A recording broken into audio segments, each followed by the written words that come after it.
Welcome to this fast-track guide to K10 Management Techniques and Theories. Let's get straight to it. If leadership is about having the right idea, management is the practical toolkit you use to make that idea a reality. It's the how of getting work done.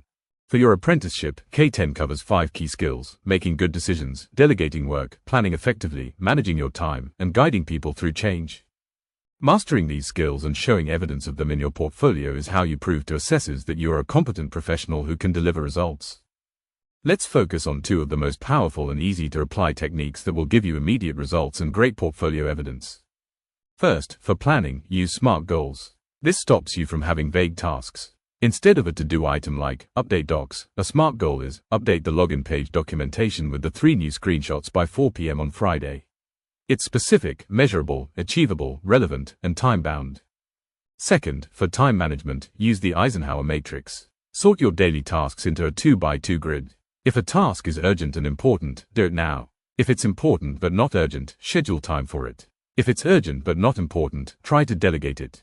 If it's neither, delete it. This simple sort brings instant clarity to your day.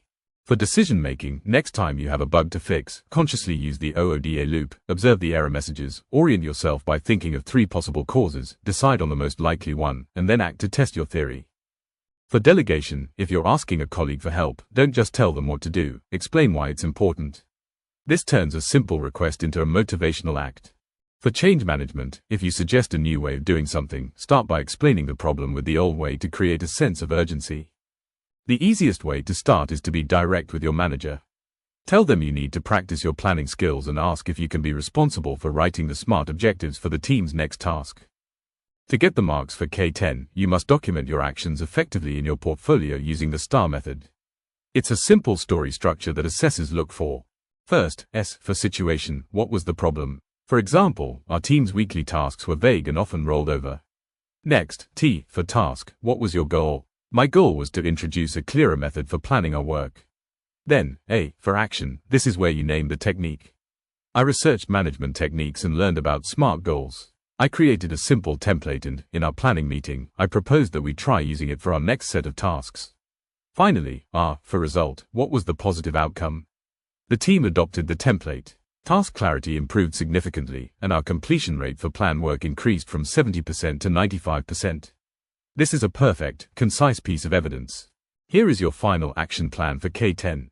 First, this week, seek out one small, inefficient process at work. Second, implement one of the tools from this session to improve it. For example, rewrite a vague objective as a SMART goal. Third, as soon as you've done it, write your STAR reflection while it's fresh in your mind and add it to your portfolio.